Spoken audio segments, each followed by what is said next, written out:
Hi friends,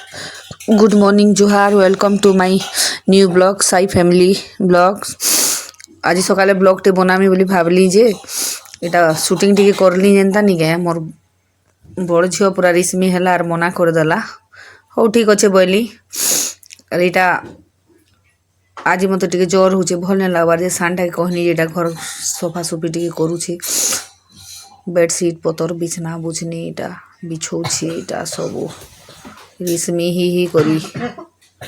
एटा सब घर काम कुमी करूछि झाड़ू झुड़ा एटा सब मारी मुरा दउछि मते भल नहीं लगवार जे पूरा बहुत गुस्सा रे एटा काम करूछि हेतले तार फेस के मुई नहीं देखाबार तार चेहरा के टिके के रिस्मी ही देसी न बुआ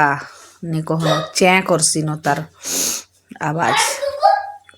तापर एटा बर्तन बासन एटा माजुछि रिस्मी ही करी